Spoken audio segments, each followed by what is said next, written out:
Qual a diferença entre católicos e evangélicos? Quem está certo nessa história? Se os católicos eles veneram Maria, por que os evangélicos não fazem isso? Tudo isso e muito mais eu respondo se souber. Olá, eu sou o Sérgio Maciel, você está aqui no meu YouTube. E essa é uma das perguntas que eu mais recebo desde que eu comecei a fazer conteúdos para a internet. E toda vez que eu respondo ela, me dá problema. Mas basicamente, o que você precisa entender é: católicos e evangélicos, apesar de terem uma fé muito parecida em certos aspectos, as duas têm Jesus, as duas têm uma Bíblia, as duas têm um cara que meio que rege a igreja ali. No caso, os católicos têm um padre, os evangélicos um pastor. Mas apesar de elas serem tão parecidas, elas são extremamente diferentes e quase rivais. Porque a principal diferença delas é a sua base. Os evangélicos têm uma base de fé, os católicos têm 3. E se você é católico, não fica ofendido. Não olha para esse vídeo como um ataque pessoal. Eu só vou te mostrar a posição evangélica sobre certas crenças católicas e que com certeza nós vamos discordar disso. E se você é curioso, vai ao menos aprender nesse vídeo o ponto de vista evangélico sobre certas crenças.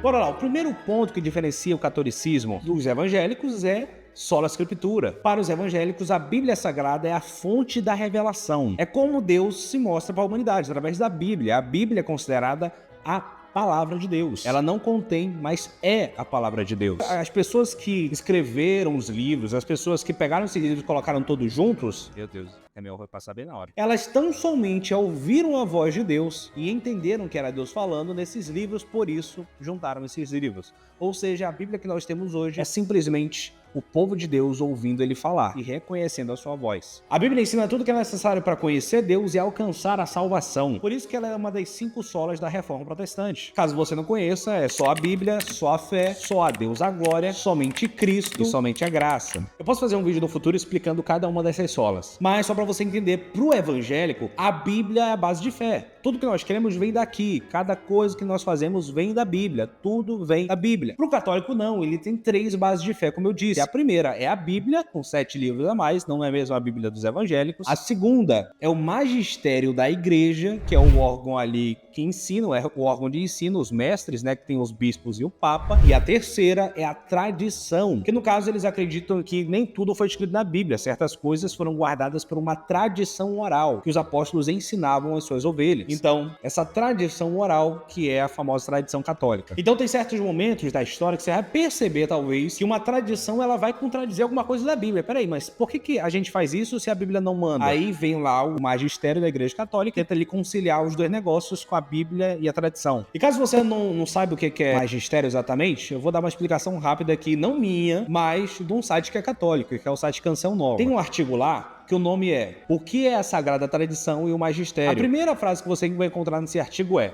a igreja se apoia em 3 colunas e é preciso entender bastante isso. A Sagrada Escritura, a Bíblia escrita, a Sagrada Tradição, que é a Bíblia que não foi escrita, e o Sagrado Magistério. Ou seja, isso não tirei da minha mente, não estou tirando da minha cabeça que os católicos têm essas 3 bases. Eles têm mesmo, isso aqui é um site católico que diz isso. E no próprio site aqui que eu citei, eles têm um vídeo onde eles explicam que o magistério é formado pelo Papa e pelos bispos. Eles olham a tradição e a Bíblia e ensinam de acordo com isso. Inclusive, isso é o catequismo. É o ensino que vem da tradição mais a Bíblia, aplicado pelo magistério. Muitas doutrinas do catolicismo romano, como o purgatório, a veneração aos santos e a Maria, a criação de imagens, tudo isso vem da tradição, não da Bíblia. Não tem bases nas escrituras, mas são baseados em tradições. Então, em resumo, que eu falei demais já, a igreja evangélica tem uma única base de fé, que é a Bíblia, e a igreja católica tem 3 bases de fé, que é a Bíblia com 7 livros a mais, o magistério e a tradição. Tá, mas beleza, quem tá certo? O que tem 3 ou que tem 1? Como minha base de fé é a Bíblia Sagrada, eu vou responder através dela. Jesus, porém, lhes respondeu: por que vocês transgridem o mandamento de Deus por causa da tradição de vocês? Porque Deus disse: honre seu pai e sua mãe, e quem maldisser o seu pai ou sua mãe será punido de morte. Vocês, porém, dizem que se alguém disser ao seu pai ou sua mãe: a ajuda que você poderia receber de mim é oferta ao Senhor, esse não precisará mais honrar seus pais. E assim, vocês invalidam a palavra de Deus por causa da tradição de vocês. Jesus, ao dizer isso, ele estava explicando que os fariseus, eles criavam regras e leis e chamavam de mandamento que a própria escritura não fazia. Eles diziam que era mais importante obedecer essas leis, esses mandamentos que eles criavam, do que obedecer à Escritura. Na Igreja Católica a gente vê algo muito parecido com isso, por exemplo, a veneração dos santos, não está na Bíblia, uma tradição. Na verdade, o que a Bíblia diz é, porque há um só Deus e um só mediador entre Deus e os homens, Jesus Cristo homem. Não precisamos de imagem para orar, nem qualquer pessoa, nem qualquer santo para se colocar entre nós e Deus. Nós temos Jesus que já fez isso. Ele é o único mediador entre Deus e os homens. A gente não precisa orar para Maria, para João, para Tomé. Podemos orar diretamente para o Pai. Está escrito, aproximem-se de Deus e Ele se aproximará de vocês, pecadores, limpem suas mãos. E vocês que têm a mente dividida, purifiquem o coração. Assim sendo, aproximemo-nos do trono da graça com toda a confiança, a fim de recebermos misericórdia e encontrarmos graça que nos ajude no momento da necessidade. Dá para falar horas sobre isso aqui. Mas tem outra grande diferença entre o catolicismo e a igreja evangélica, que é segundo a Bíblia. Como eu já disse aqui, a Bíblia Católica tem 7 livros a mais e a Bíblia Evangélica tem 7 livros a menos. Esses 7 livros a mais são Judite, 1º e 2º Macabeus, Tobias, a Sabedoria de Salomão, aí vem o Eclesiástico e Baruque. 7. Falei certo. E tem acréscimos no livro de Daniel e no livro de Esther. Dá pra fazer um vídeo só explicando e mostrando as loucuras que tem nesse pseudepígrafo. Mas agora pergunta clássica, por que a Bíblia Católica tem livros a mais? Lá em 1517, Lutero, ele começou uma revolução. Porque, não sei se você sabe, naquela época ali da Idade Média, nesse período da história, no século XVI, século XV, as pessoas não liam a Bíblia porque elas não tinham acesso à Bíblia. Só quem podia ler a Bíblia era o magistério da igreja, os bispos, o papa, esse povo todo. O povo comum, eu, você, não tinha acesso à Bíblia. As pessoas não podiam ler. Mas Lutero traduziu a Bíblia para a língua do povo, a língua que o povo falava, e ela pôde ser lida por todos. E aí as pessoas começaram a perceber, inclusive Lutero pegava sobre isso, que muita coisa que o magistério da igreja estava ensinando estava errado. E aí começou a famosa reforma protestante que você já conhece. Mas a igreja não ia deixar isso barato, né? Em 1545 até 1563 aconteceu um movimento chamado de Contra-Reforma. Aconteceu na cidade de Trento, na Itália. Nesse concílio, o Concílio de Trento, foram reafirmados aqueles dogmas que os protestantes estavam falando que estava errado. Os protestantes estavam falando que não podia venerar Maria, eles foram lá e falaram, pode sim. Então tudo aquilo que os protestantes estavam falando que estava errado, segundo a Bíblia, eles iam lá e tentavam reverter. E justamente foi nesse concílio, lá em 1545, mais de 30 anos depois da reforma, que foi batido o martelo sobre o Cânone de Trento, que é o cânone da Igreja Católica, ou seja, o cânone da Igreja Católica aconteceu depois do cânone da Igreja Evangélica. Nesse cânone de Trento encontram-se os livros que Jerônimo traduziu da Vulgata Latina. No caso, ele escreveu a Vulgata Latina. Além daqueles que a gente já encontra na Bíblia Evangélica, o Jerônimo colocou lá o livro de Judite, de Tobias, o de Baruque, o de 1º e 2º Macabeus, Eclesiásticos e Cantares de Salomão. De Sabedoria de Salomão, eu escrevi errado aqui no meu roteiro. E os famosos acréscimos em Esther e em Daniel. Isso porque esses livros deuterocanônicos tinham bases que a Igreja Católica precisava para continuar suas tradições. Então Lutero nunca tirou esses livros da Bíblia. A Igreja Católica que adicionou livros na Bíblia. Sendo que o próprio Jerônimo, que traduziu esses livros, ele escreve. E assim, da mesma maneira pela qual a Igreja lê Judite, Tobias, Macabeus no culto público, mas não os recebe entre as escrituras canônicas, assim também sejam estes 2 livros, Sabedoria e Eclesiásticos, úteis para a edificação do povo, mas não para estabelecer doutrinas da igreja. Portanto, a sabedoria comumente chamada de Salomão, o livro de Jesus, filho de Siriaque, Eclesiástico, e Judite e Tobias e o Pastor, sobrepondo que seja o Pastor de Hermas, que é outro livro, não fazem parte do cânon. O primeiro livro dos Macabeus eu não encontrei em hebraico, o segundo é grego, como pode ser provado de seu próprio estilo. Que evite todos os apócrifos, e se ela for levada a lê-los, não pela verdade das doutrinas que contém, mas por respeito aos milagres contidos neles, que ela entenda que não são escritos por aqueles a quem são atribuídos, que muitos elementos defeituosos se introduziram neles, e que requer uma perícia infinita achar ouro no meio de sujeira. Cara, esse aqui é o cara que traduziu esses livros. Tá falando, ele traduziu pro latim, no caso. Ele tá escrevendo isso aqui. Falou, esses livros aí não prestam. A gente pode ler e tal, mas ele não é base pra doutrina, não é base pra cânon. Ele não fazem parte do cânon oficial. Só pra você ter noção do nível que são esses livros e como eles são contraditórios com o resto da Bíblia, eu vou mostrar pra você, ó. A ideia do purgatório vem de um texto apócrifo de 2 Macabeus, capítulo 12, do versículo 43 ao versículo 46. A intercessão dos santos vem de um texto apócrifo de Baruque, capítulo 3, versículo 4. E ainda tem mais loucura. O livro de Tobias, por exemplo, conta a história de um anjo que mente, o anjo Rafael. Ele claramente mente sobre quem é seu pai. Inclusive, ele passa o livro todo mentindo. Ele só vai revelar que ele não é um anjo e só vai verdadeira identidade no último capítulo, mas antes ele mentia que ele era um homem, que era filho de uma tal pessoa lá. Nesse mesmo livro, o anjo Rafael, que no caso era o anjo da cura, né, que vem da palavra Rafa no hebraico, ele ensina o Tobias a curar a cegueira com fel de peixe e expulsar demônio com peixe assado. Eu não tô de zoeira, é só ler lá que você vai descobrir isso aí. E fica pior, porque nos acréscimos de Daniel, ele literalmente enfrenta um dragão de verdade que ficava ali no palácio do Nabucodonosor. Essa história é o conto de Bel e o dragão. E fica pior, porque o Daniel, ele mata esse dragão com um bolo. Ele faz um bolo na casa dele, leva pro dragão, o dragão come e morre. No livro de Tobias também diz que salvação se consegue por esmolas, o que contradiz o ensino que diz que pela graça sois salvos por meio da fé, e isso não vem de vós, é dom de Deus. Os apócrifos contradizem a Bíblia verdadeira. Por isso são falsos livros usados para pegar um falso evangelho. A terceira grande diferença é o cabeça da igreja. De acordo com o catolicismo romano, o Papa é considerado vigário de Cristo, o lugar de Jesus como líder da igreja visível. Jesus continua sendo líder da igreja invisível. Caso você não saiba, um vigário é um representante, um vice-substituto. Qualquer pessoa agindo na pessoa de ou agente de um superior. Por exemplo, aqui em Manaus, quando o prefeito viaja, quem vira o prefeito da cidade é o prefeito. Mas caso o vice-prefeito também esteja fora da cidade, quem vira o prefeito da cidade é o chefe da Câmara dos Vereadores. Então, o chefe da Câmara é o vigário do prefeito e o vice-prefeito é o vigário do prefeito também. Deu pra entender? Ou seja, o Papa, no contexto do catolicismo romano, ele tem a autoridade para falar certas coisas em assuntos de fé. E tudo que ele falar vale, porque é como se fosse o próprio Jesus falando. Os seus ensinamentos são considerados como impassíveis de erro, devendo ser obedecido por todo cristão. Basicamente, a Igreja Católica prega que o Papa é a cabeça visível e Cristo é a cabeça invisível da Igreja. No caso, esse Papa representa Pedro, porque Pedro, no início, era a cabeça visível da Igreja. Isso para eles. E não sou eu que estou inventando isso, tá? Foi o Papa Pio VII que disse: nem se objete que com o primado de jurisdição instituído na Igreja ficava o corpo místico com duas cabeças, porque Pedro, em força do primado, não é senão o vigário de Cristo, e por isso a cabeça principal deste corpo é uma só, Cristo, o qual, sem deixar de governar a igreja misteriosamente por si mesmo,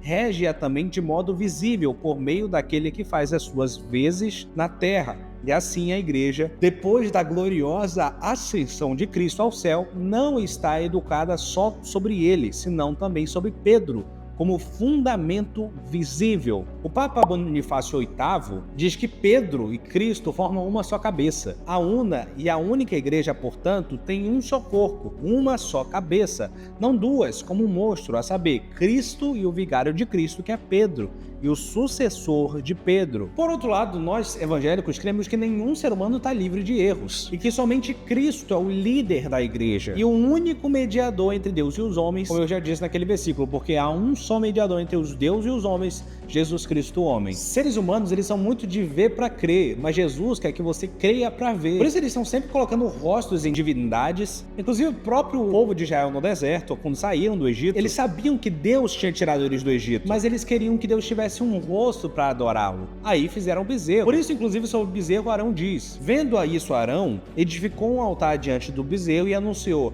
amanhã haverá uma festa dedicada ao Senhor. Esses são os deuses que nos tiraram do Egito. Os católicos são muito de ver para crer, por isso que eles têm um representante físico de Cristo. E por isso que tem os santos. Mas cuidado, a Bíblia diz que o justo viverá pela fé. E a fé vem pelo ouvir. E Efésios deixa bem claro que o cabeça da igreja não é papa nenhum outro homem. Edificado sobre o fundamento dos apóstolos e dos profetas, tendo Jesus Cristo como pedra angular, no qual todo o edifício é ajustado e cresce para tornar-se um santuário santo do Senhor. Nele vocês também estão sendo juntamente edificados para se tornarem morada de Deus por seu Espírito. E Paulo deixa isso mais claro ainda aos Coríntios. Eles estavam dividindo o corpo de Cristo de acordo com seus mestres. Eu sou de Pedro, chamado Cefas também. Eu sou de Paulo, eu sou de Apolo, etc. Vamos para o texto. Refiro-me ao fato de cada um de vocês dizer: eu sou de Paulo, eu sou de Apolo, eu sou de Cefas, eu sou de Cristo. Será que Cristo está dividido? Será que Paulo foi crucificado por vocês? Ou será que vocês foram batizados em nome de Paulo? E ele continua essa conversa lá no capítulo 3. Porque se há ciúmes e brigas entre vocês, será que isso não mostra que são carnais e andam segundo os padrões humanos? Quando alguém diz eu sou de Paulo e outro diz eu sou de Apolo, não é evidente que vocês andam segundo os padrões humanos? Quem é Apolo, quem é Paulo são servos, por meio de quem vocês creram isso conforme o Senhor concedeu cada um. Eu plantei, Apolo regou, mas o crescimento vem de Deus, de modo que nem o que planta é alguma coisa, nem o que que rega, mas Deus que dá o crescimento.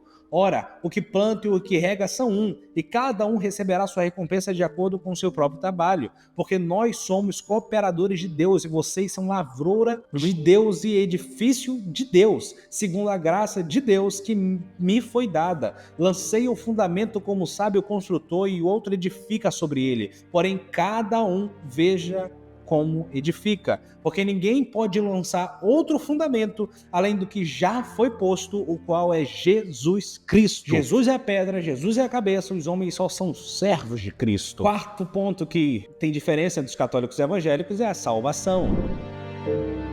Segundo a Bíblia, nós somos salvos pela graça, através da fé, por causa de Jesus. Mas, segundo os católicos, a fé não é suficiente. Os homens precisam de obras de mérito para chegarem à salvação. Para eles, os 7 sacramentos são essenciais para a salvação. Quais são esses 7 sacramentos? O batismo, a crisma, a eucaristia, a penitência, a extrema-unção, a ordem e matrimônio. Nós cremos que o justo viverá pela fé porque todos os nossos pecados foram salvos na cruz. Foram pagos na cruz. Os católicos acreditam que a justiça de Cristo é concedida através da fé, mas ela não é suficiente. O crente deve suplementar a justiça de Cristo com obras meritórias. A fé sem obras é morte, mas não são as obras que salvam, e sim a fé. Não vale nada ser uma boa pessoa, ajudar os pobres, ser um cara legal. Sem fé em Jesus não há salvação. Nós não somos salvos pela fé. As obras que fazemos são por causa da fé que temos, não ao contrário. Porque como ele disse lá em João capítulo 14, versículo 6, eu sou o caminho, a verdade e a vida, e ninguém vem ao Pai a não ser por mim. Nada do que você fizer vai fazer você salvo. Nada do que você fizer vai fazer você ser mais salvo. Só Jesus Cristo pode te salvar. A quinta diferença é a interpretação da Bíblia. A Igreja Católica acredita que a interpretação da Bíblia está baseada no magistério, no que eles pregam, naquilo que eles acreditam. O que é o magistério? Eu já expliquei aqui. A definição está na própria Eucaristia Católica. Eu vou ler aqui, ó.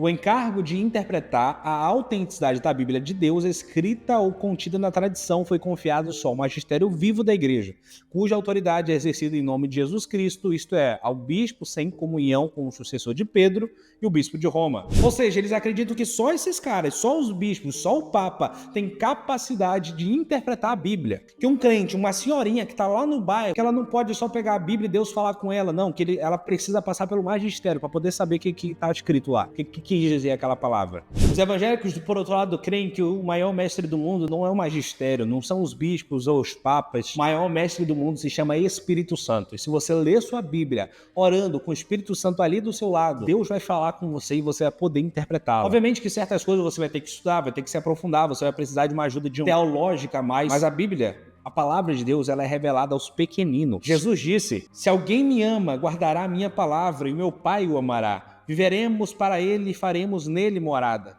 Quem não me ama, não guarda as minhas palavras. Ora, a palavra que ouvistes não é minha, mas do Pai que me enviou. Tenho-vos dito, estando convosco, mas aquele Consolador, o Espírito Santo que o Pai enviará em meu nome, esse vos ensinará todas as coisas e vos fará lembrar de tudo quanto tenho-vos dito. A Bíblia não é uma revelação exclusiva para alguns, e sim para todos. Todos aqueles que virem a Jesus e buscarem isso. Inclusive, eu amo um trecho da Bíblia que Jesus, ele glorifica o Pai, porque ele escolheu revelar as coisas não aos caras da alta cúpula, mas aos pequeninos. Naquele tempo, Jesus respondeu e disse: graças te dou, ó Pai, Senhor do céu e da terra, que ocultastes essas coisas aos sábios e entendidos e as revelaste aos pequeninos. Jesus se revela aos pequeninos. Óbvio que como eu disse, certas coisas você vai precisar de um embasamento teológico. A teologia, ela serve para nos ajudar a entender, mas não precisa de um magistério para te ensinar a interpretar. O Espírito Santo é o maior mestre que temos. Essas são as principais diferenças da Igreja Católica e da Igreja Evangélica.